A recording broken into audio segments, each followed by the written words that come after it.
Police प्रशासन मुर्दाबाद मुर्दाबाद। आवाज दो हमें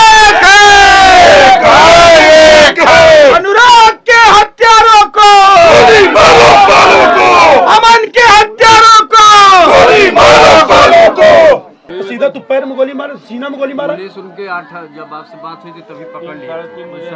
कोई जो मुसलमान है उसका कोई रिश्तेदार सीबीआई में कोई अधिकारी है, वही पैरवी कर रहा है। के गांव का हो प्रधान के गांव उनको बोला कि वो परिवार के एक बार मिला तैयार करें तो लेकिन बाड़ी चले जाओ। ये भैया हाँ हम तो ये चाहते हैं कि बॉडी के तब जेके जाएगी जा भला है ना। ये एसडीएम से तो काम चले ना यहाँ पे, डीएम यहाँ पर आए बॉडी लेके हम लोग चले गए वहाँ पे। डीएम बैठ के यहाँ पे 2 युवाओं की लाश गिरी है और डीएम बैठ के वहाँ पे एसी में रूम में बैठ के पंचायत कर रहे हैं वहाँ पे। करिए हाईवे जाम करेंगे। खाली हवाला दी है, यहाँ जिलाधिकारी आएंगे नहीं, कुछ नहीं होगा। एकदम हाईवे जाम किया जाए। 2 हत्या दोहरा हत्याकांड हुआ है, कोई थोड़ी ना है। एकदम भैया इनकी बाड़ी लेकर चला जाए, हाईवे पे रखकर जाम किया जाए। गलत हुआ ना, इतना जघन्य अपराध हुआ। सीधी सी बात है, पुलिस से मुठभेड़ हुई तो गोली सीधा सीने में मारनी चाहिए। अरे गोली पैर में मार रहे हैं सब, नहीं भैया ये जुमलेबाजी बतिया रहे हैं सारे जितने हाईवे को जाम किया। पवन चौहान और सम्राट पृथ्वीराज शब्दवेदी सेना प्रमुख। तो वर्तमान में आप भी जो है पहुंच गए हैं घटना को सुनकर। ये तो गाजीपुर है अपना जिला। अगर पूरे उत्तर प्रदेश और पूरे पूर्वांचल में कहीं भी रहता है तो सबसे पहले पहुंचकर गरीब की असहाय मजदूर की लड़ाई लड़ता हूं। यहाँ पे डबल मध्य हत्याकांड जो बहुत ही दुर्भाग्यपूर्ण है। ऐसे बदमाशों को रोड पर प्रशासन को गोली मारने की जरूरत है, तब जाके बदमाश। ये योगी सरकार है, योगी सरकार कहती है गुंडे बदमाश घर में छिपेंगे, लेकिन मैं देख रहा हूँ खुलेआम यहाँ से जाकर परिवार के लोगों से मिलकर लेकर जाकर यहाँ इतना अत्याचार हो गया है। गाजीपुर है और गाजीपुर यह शहीदों का जो गाँव, शहीदों का जिला।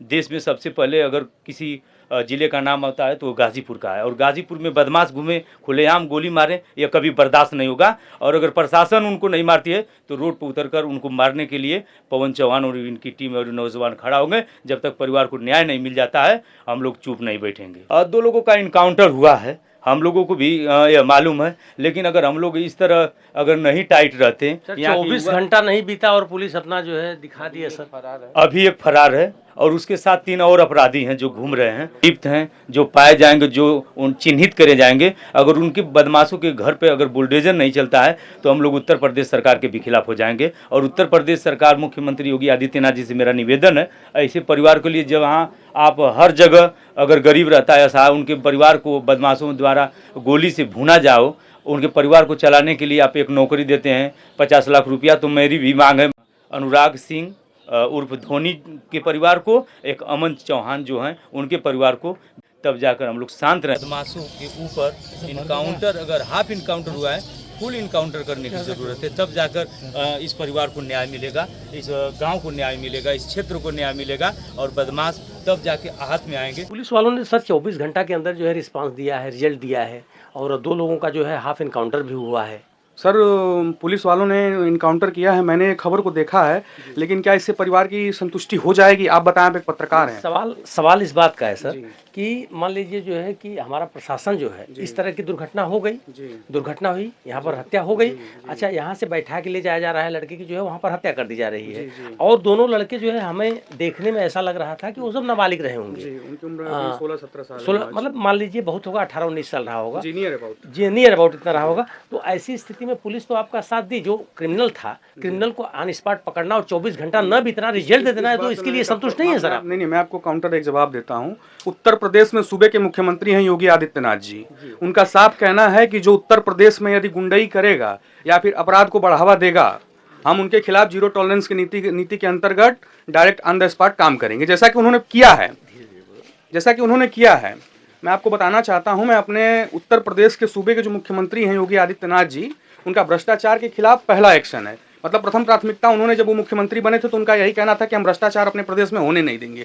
और यहाँ पे गाजीपुर जनपद में, पूर्वांचल में जो भ्रष्टाचार हुआ है, इसका जीता जागता प्रमाण आप कल से देख रहे हैं। यहाँ पे लगातार प्रशासन लगी हुई है। हम मुख्यमंत्री जी से ये मांग करते हैं कि जो दोषी हैं उनका एनकाउंटर किया जाए, ताकि हमारे क्षेत्र में शांति बनी रहे, लोग आराम से अपने घर पे रह सकें। आप देख रहे हैं कि जो हमारे घर के बच्चे गए हैं वो कोई पेशेवर अपराधी नहीं थे, वो पढ़ने लिखने वाले विद्यार्थी थे। लड़का दिल्ली रह रहा था, दिल्ली से आया था पेपर देने के लिए, और उसको लोग बहला फुसला करके लेके जाते हैं और उनकी बर्बरता पूर्वक गोली मार करके हत्या की जाती है। हालांकि अभी इसका खुलासा हुआ नहीं है कि किसने किया है, और अभी प्रशासन ने ये भी हमको अवगत नहीं कराया है कि हमने हाफ एनकाउंटर कर दिया है, वही दोषी हैं। अब क्या होगा पूरा मामला, अब इसके बारे में अब आ चुकी है, पोस्टमार्टम के बाद आ चुकी है, और आप लोगों की कार्रवाई होगी कि अब इस बॉडी को ले जाकर जो है अंतिम संस्कार करेंगे। जी, हमारे कुछ हितैषी लोग हैं जो कुछ आने वाले हैं, जिनको प्रशासन आश्वासन दे कि नहीं, जो अपराधी हैं उनका पूर्णतः एनकाउंटर किया जाएगा। हाफ एनकाउंटर से हमारे घर के बच्चे की जान गई है और क्षेत्र में दहशत का माहौल है। दहशत का माहौल है कि नहीं भैया? इस तरह किसी के साथ अगर दुर्घटना घट जाएगी तो उसके परिवार पे क्या बीतेगी? परिवार तो खड़ा होने की स्थिति में नहीं है, क्योंकि घर का बालक गया है। 18 साल का लड़का अगर किसी के घर का मर जाए तो उसकी क्या स्थिति होगी, आप समझ सकते हैं। आप किसी बच्चे के पिता होंगे। तो आज हम लोगों पे जो स्थिति बनी हुई है बहुत ही भयावह है। हम लोग डरे हुए हैं कि जो अपराधी हैं उनका फुल एनकाउंटर किया जाए, तभी हमें संतुष्टि मिलेगी और हमारे साथ न्याय होगा। हम यही मांग करते हैं उत्तर प्रदेश के मुख्यमंत्री जी से और देश के परम आदरणीय प्रधानमंत्री माननीय मोदी जी से, जो उनकी नीति है उन पे काम करें और परिवार के साथ न्याय करें।